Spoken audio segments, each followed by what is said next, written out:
गुजरात के पूर्व मुख्यमंत्री और पूर्वी केंद्रीय मंत्री शंकर सिंह वाघेला गुजरात की राजनीति में एक लंबी पारी खेलते आ रहे हैं। भारतीय जनसंघ और भारतीय जनता पार्टी से अपनी शुरुआत करते हुए वे जनता पार्टी में गए, फिर कांग्रेस में कई साल रहे, अपनी खुद की पार्टी बनाई, वहां भी सफल नहीं हुए तो फिर उन्होंने एनसीपी का दामन थामा और अभी लॉकडाउन के दौरान ही उन्होंने एनसीपी से भी इस्तीफा दे दिया है।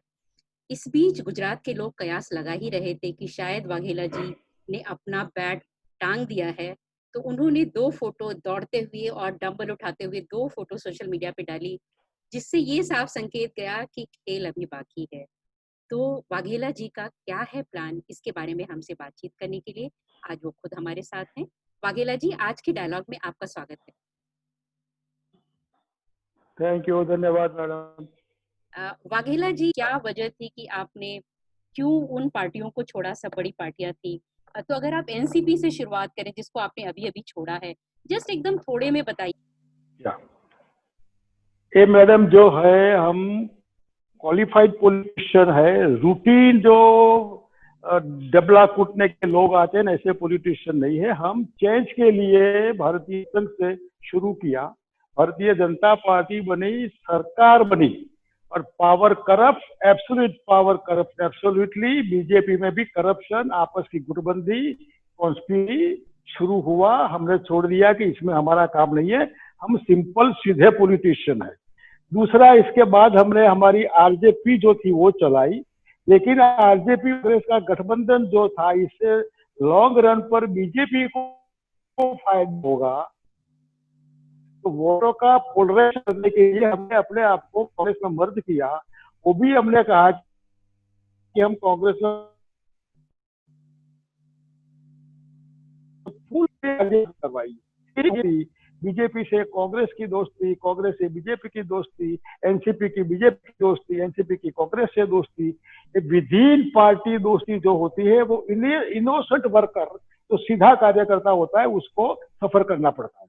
हमने कांग्रेस में भी चोटी का जोर लगाकर कहा कि हमको मुख्यमंत्री नहीं बनना है, बीजेपी को हटाओ, लेकिन वही गाड़ी पटरी पर नहीं चली। 20-22 साल तक आई ट्राइड माय लेवल बेस्ट, नहीं हुआ। फिर हमने अपने आप छोड़ दिया कि ठीक है, हमारे हिसाब से अगर कांग्रेस का बहुमत नहीं आता है तो हम अपना कांग्रेस से विड्रॉ करते।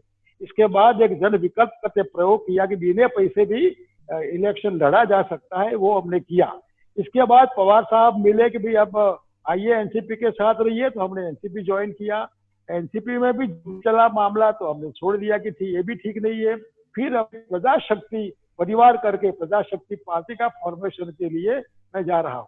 मेरा कहने का मतलब कि हमने इतनी पार्टी में इधर से इधर गए, लेकिन पार्टियों को हमने नुकसान नहीं किया। पार्टी को मजबूत बनाकर हम निकले हैं, हम कहीं लेने के लिए नहीं। हमने पार्टियों को लिया है, लिया नहीं है। कांग्रेस ने जो लिया, बीजेपी ने जो लिया, लेकिन दोनों ने हमने हमारे हिसाब से जो भी देना चाहिए, I tried my level best, loyal to the party. हमने पार्टी में कभी भी मतलब बीजेपी में थे, जनसंघ में थे, कांग्रेस में थे, कभी कोई गड़बड़ नहीं है, लॉयल टू द पार्टी। अब जो भी है आपके सामने मामला है आज का। जी वाघेला जी, जैसा कि आप कह रहे हैं कि आपने काफी मेहनत की, हर पार्टी में एकदम लॉयल वर्कर की तरह काम किया, लेकिन पार्टियों ने शायद आपको वो सम्मान नहीं दिया, नहीं तो आज आप फिर अकेले नहीं होते। ऐसा नहीं है मैडम। देखिए, बीजेपी का तो मैं समझता हूँ कि मेरा मामला जो था वो पर्सनल समझ लीजिए, या आपस की गुटबंदी या कॉन्स्पिरेसी जो भी है। बीजेपी को तो मैं दोष भी नहीं देता, क्योंकि वही अट्टे बट्टे इकट्ठे होकर जो कॉन्स्पिरेसी हुई हुई। लेकिन कांग्रेस में आने के बाद मैंने कहा कि कांग्रेस बहुमत में लाई है। इनका कहना था कि आप ही मुख्यमंत्री है। मैंने कहा मेहरबानी करके मुख्यमंत्री वाला साइड में रखिए, बहुमत तक साथ में चले। कौन मुख्यमंत्री बने तो let madam Gandhi to decide कि जो भी मुख्यमंत्री बने, ये कॉम्पिटिशन है ही नहीं। लेकिन कांग्रेस में भी वो नहीं हुआ।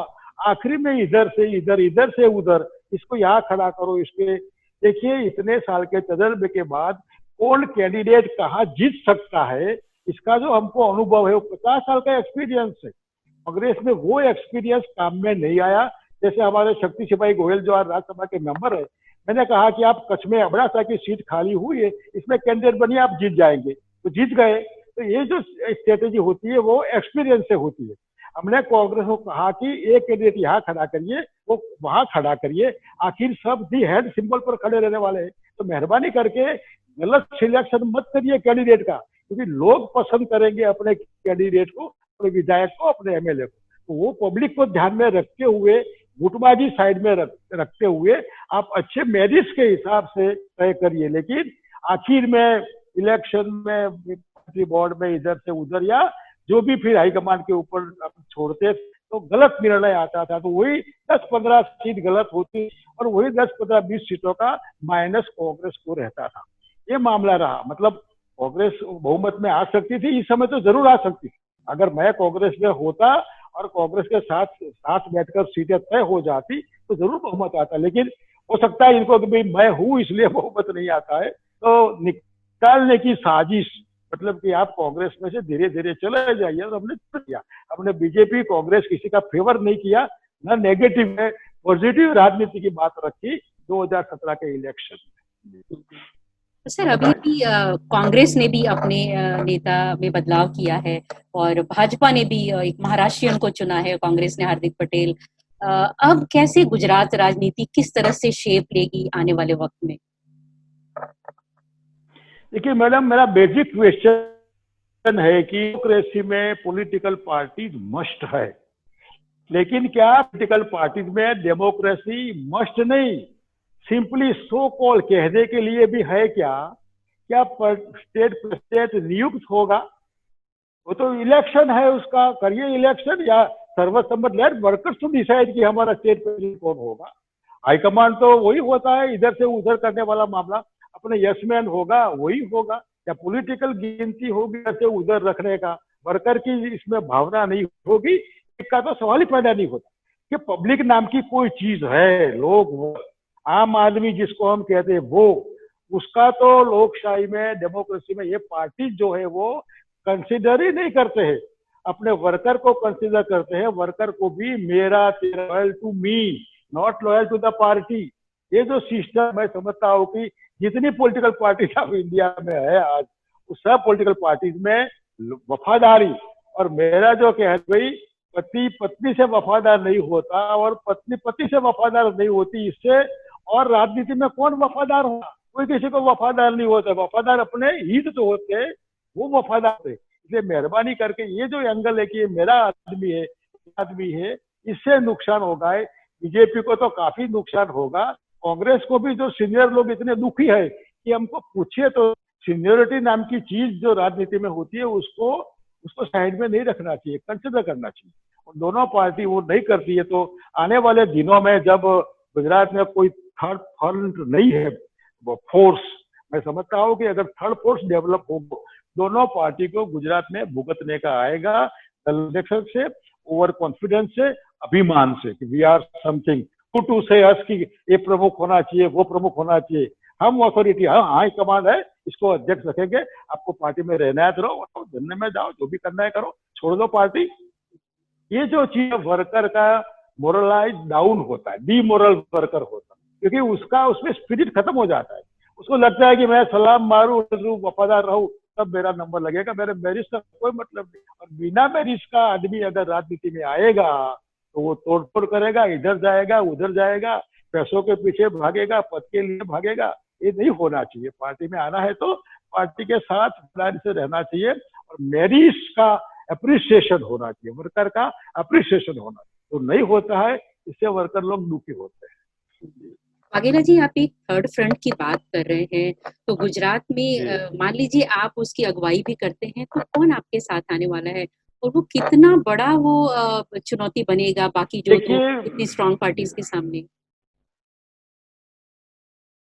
देखिए, ये जो है अंदर से पार्टी नहीं बनती है, पब्लिक और वर्कर से पार्टी बनती। मैं सिंडिकेट इंडिकेट 1967 में इंदिरा जी के हिसाब से उस समय जो कांग्रेस टूटी 69 में, और एक का नाम इंडिकेट जो इंदिरा जी को लॉयल थे, कांग्रेस हाई, इंडिकेट जो कांग्रेस ओ को लॉयल थे। कांग्रेस ओ के पास दुनिया भर के लीडर थे, और 71 में जब लोकसभा पोल हुआ तब तो ग्रांड अलायंस था, जितने लीडर थे हिंदू के सब ग्रांड अलायंस के साथ थे। ओनली इंदिरा गांधी अकेली 70 में थी। इन्होंने कहा कि मैं ये सीनियर लोग है, मेरे को अच्छा चाहते हैं, मैं गरीबी हटाना चाहती हूँ। इंदिरा जी जीत गई, लीडर हार गए। तो गुजरात में भी दोनों पार्टी का अनुभव पब्लिक को हो गया है और शंकर सिंह वाघेला का भी अनुभव हो गया है। गवर्नमेंट कैसी चलनी चाहिए, ट्रांसपेरेंट होना चाहिए, ऑफ इंफॉर्मेशन। जो दो बात आज इंडियन पॉलिटिक्स में हमने रखी है। मैं कैबिनेट मिनिस्टर था तो पहली कैबिनेट में मैंने मनमोहन सिंह जी को कहा कि साहब, जो आदमी होता है वो जानना चाहता है कि गवर्नमेंट मेरी फाइल, मेरा काम, मेरा जो छोटा काम है कहाँ पहुंचा, वो जानने का मेरे को अधिकार है। मैं वोटर हूँ, ये गवर्नमेंट मैंने बनाई है। गवर्नमेंट से मैं जानना चाहता हूँ कि साहब मेरा काम कहाँ पहुंचा।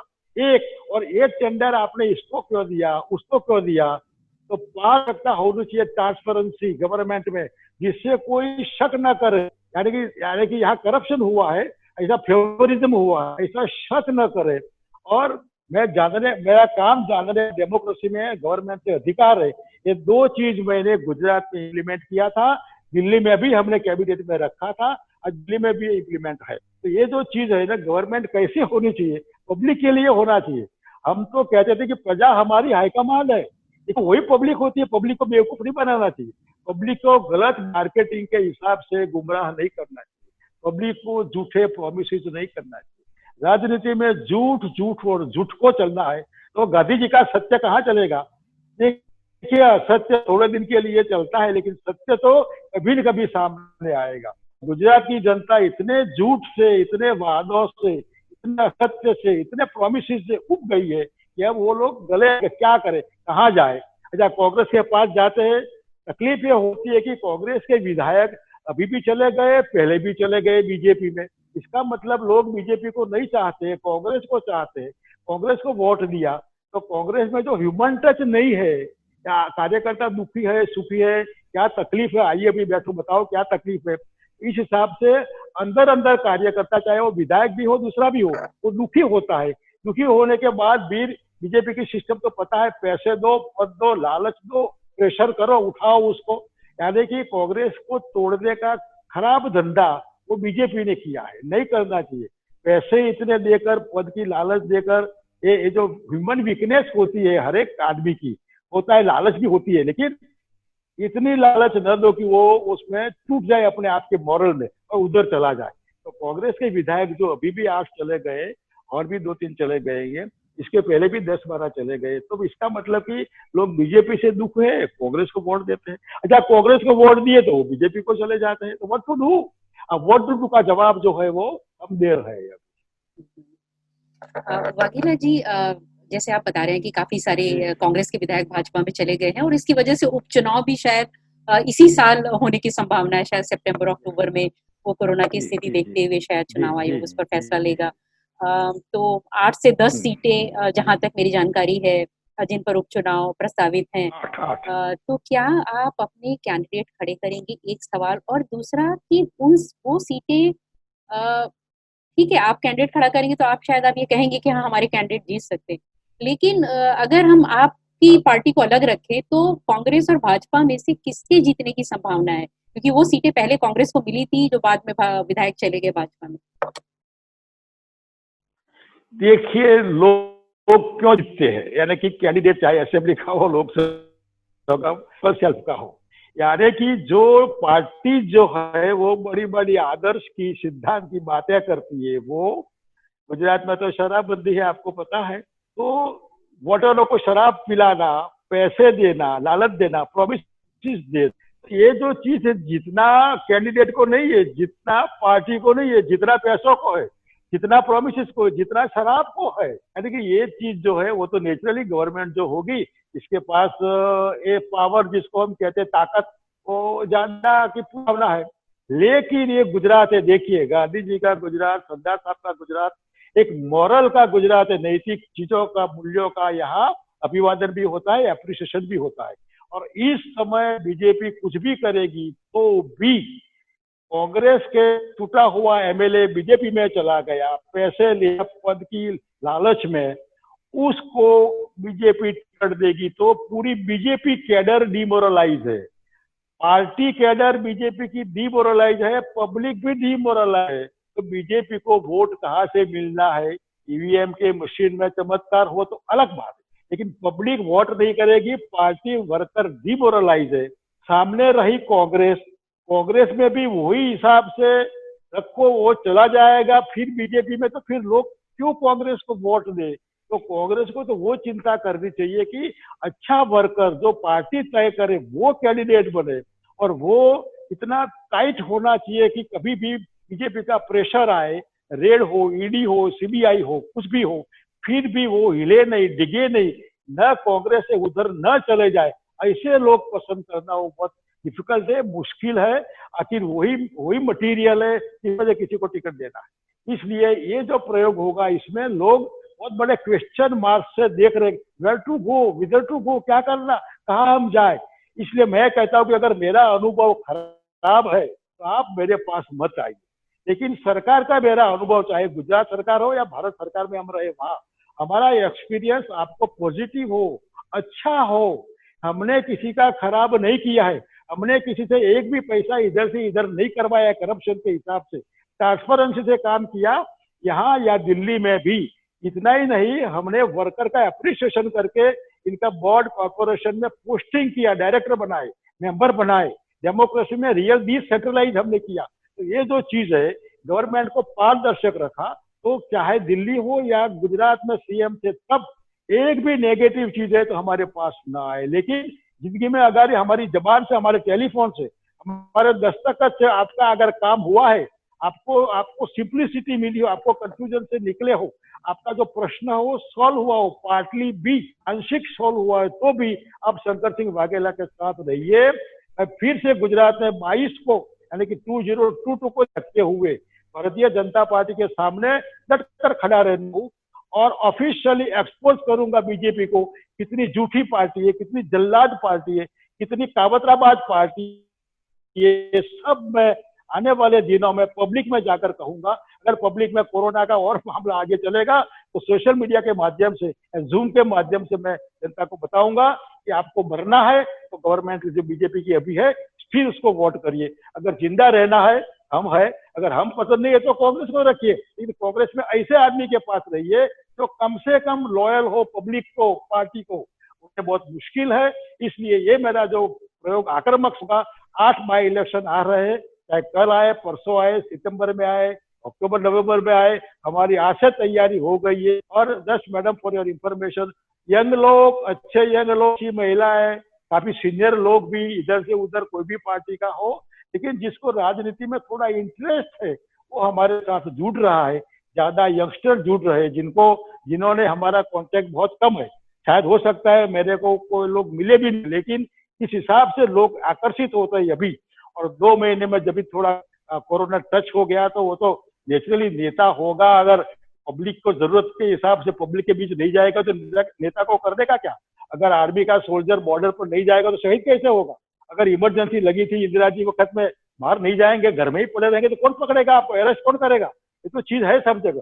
इसलिए ये तो होना ही है कि पब्लिक के साथ नया यूथ जो है, वो यूथ है, वो आज हमारे साथ जुड़ रहा है। और किसान है, जो किसानों का हमने बहुत भला किया है, चाहे कॉटन ग्रोवर हो, चाहे ऑर्डिनरी किसान हो, चाहे वो जीविका पावर यूज करने वाले किसान हो, या गांव वाले लोगों को जो ड्रिंकिंग वाटर में पैसे देते थे पंचायत का पंच सरपंच जो है गवर्नमेंट को, वो हमने निकाल दिया। दुनिया भर का जो इतना काम लोगों का किया है, तो आज भी लोग याद करते हैं। इसलिए गांव भी पॉजिटिवली सोच रहे, बापू अगर है तो ऑल्टरनेटिव में हमारा क्रम पहला वो हो। और ये चीज में मजाक से नहीं, गंभीर सिंसियरली। और इतना ही नहीं, अभी आई डोंट वांट एनीथिंग, मेरे को कोई खबर नहीं थी। I enjoyed all kind of position, I enjoyed all parties. ये प्रजा मेरी हाईकमांड है, वो पार्टीज के लोग नहीं मानते। अरे पार्टी वाले लोगों के भी जनता हाईकमांड होती है। तो हम कहते हैं कि पब्लिक को कंसिडर करिए मेहरबानी करके, इतने अभिमान में नहीं आइए। पावर तो आज है, कल नहीं है। इंदिरा जी के पास पावर था, चला गया। बीजेपी के पास आज पावर है, कल चला जाएगा, बहुत जल्दी चला जाएगा, मानकर चलिए बहुत जल्दी चला जाएगा। इसलिए पावर तो इधर से इधर होना ही है, लेकिन वो चेंज में, वो परिवर्तन में, पॉजिटिव परिवर्तन, पब्लिक के लिए परिवर्तन, पीपल्स पावर, प्रजाशक्ति, वो अगर डेवलप होता है तो इस हिसाब से हम आने वाले दिनों में, जैसे ये कोरोना थोड़ा हो और अनुमति हो सब जगह जाने की, लोगों को मिलने की, तो गुजरात में घूमकर 80 not out, I am running 80, 80 not out. अभी भी मैं उस हक में हूँ कि physically mentally I am fit. Public के बीच जाएंगे, हमको कुछ नहीं चाहिए। अगर आपको स्वस्थ रहना है, आपको आपको परिवार को पढ़ाना है, सर्विसेज, एजुकेशन सर्विसेज, बाकी सर्विसेज आपको चाहिए, तो मेहरबानी करके हमारा अनुभव जो भी आज तक अच्छा रहा तो उसका प्रयोग और करिए, और जिसका प्रयोग अच्छा नहीं रहा उसको साइड में रखिए। Negative, I don't think this is like a positive. ये जो है ना कोरोना पॉजिटिव वाला मामला नहीं, ये कोरोना नेगेटिव वाला। हम कहते हैं थिंक पॉजिटिव, इस हिसाब से सोचिए, और आने वाले दिनों में अगर ठीक लगे तो हमको सहकार आती। हम अनएम्प्लॉय लोगों को एम्प्लॉयमेंट दे दिया है। हम जो आम आदमी इंफॉर्मेशन जो है कि मेरा काम कहाँ अटका है, तो उसके लिए तैयार है। ये मामला जो है ना, पब्लिक जो चाहते हैं मेरी सरकार, government of the people, for the people, by the people, real sense में शंकर सिंह वाघेला की सरकार यहाँ या दिल्ली में जब भी थी लोगों के लिए।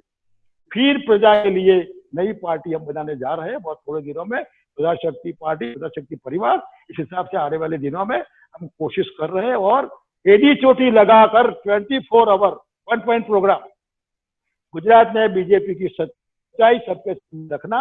अगर फिर उसमें अगर सुसाइड करना है तो जाइए बीजेपी, आपको जानबूझकर उसमें जाना है, अंधभक्त है, जानबूझ जाना है, तो अगर मरना ही है किसी को कौन रोकेगा। तो इस कहते हैं कि मेहरबानी करके इस सरकार से बचिए, बीजेपी से बचिए, और बचने के लिए अगर आपको कोई पसंद नहीं है तो हम है। हमारा अनुभव खराब है, हमारे साथ मत आइए। अगर हमारा अनुभव ठीक है, अच्छा है, तो जरूर do be my support, Vaghela ji, समर्थन दीजिए, आप तन मन धन से सब। आप जी भाजपा सरकार के को एक्सपोज करने की बात कर रहे हैं, आप जी क्रिटिसाइज कर रहे हैं, आप यहाँ तक कह रहे हैं जी, कि अगर मरना है तो भाजपा को वोट दीजिए। तो ऐसा क्या बिल्कुल किया है? बिल्कुल आप बिल्कुल। भाजपा की गुजरात सरकार ने की बात कर रहे हैं शायद। तो ऐसा क्या हुआ? क्या आप कोरोना काल में जो उन्होंने काम किया है उससे आप खुश नहीं हैं, या आप केंद्र सरकार की बात कर रहे हैं? देखिए मैडम, मैं जो गवर्नमेंट बनती है, पार्टी भी लोगों के लिए, वो सरकार की पब्लिक के लिए होती है, और उसमें पब्लिक लाइफ में आने वाला आदमी वो अपने आप को कहता है कि मैं सोशल वर्कर हूँ, सामाजिक कार्यकर्ता। तो सामाजिक कार्यकर्ता नाम मात्र है। अगर राजनीति में खुद हो गए, पार्टी छोटी कर दी, लोग छोटे कर दिए, मार्केटिंग मार्केटिंग बिना मतलब का मार्केटिंग, करोड़ों रुपये का अनप्रोडक्टिव मार्केटिंग, कोलगेट वाले मार्केटिंग करते हैं, वो तो समझता हूँ कॉमर्शियल है। लेकिन जो पार्टी अगर मार्केटिंग करती है कोई व्यक्ति के लिए, तो वो मानसिकता, वो लंगूर मानसिकता है। वो मानसिकता बिल्कुल लोगों के साथ धोखाधड़ी वाली मानसिकता है। कोई व्यक्ति देश से नहीं हो सकता, संगठन से बड़ा नहीं हो सकता, उसके लिए मार्केटिंग चलता है। और करोड़ों रुपए, करोड़ों, ऐसी पार्टी अगर सिद्धांत नीति में, पेपर में ठीक है, बिटवीन द लाइंस में अगर बुकलेट में लिखा है, लेकिन रियलिटी में तो ऐसी जो पार्टी, ऐसी एंटी डेमोक्रेटिक पार्टी, ऐसी अनप्रोडक्टिव एड में जीने वाली पार्टी, वो पार्टी देश को खत्म कर देगी। इसलिए मैं जितना जानता हूं बीजेपी के लोगों को, देश में कोई नहीं जानता। और इसलिए मैं डंके की चोट पर कहता हूं, टीम रहेगी बीजेपी में, गवर्नमेंट में, चाहे गुजरात हो और चाहे दिल्ली हो, तो देश को मरना है और देश की डेमोक्रेसी को खत्म होना है, और देश भाड़ में जाएगा इकोनॉमिकली और मॉरली।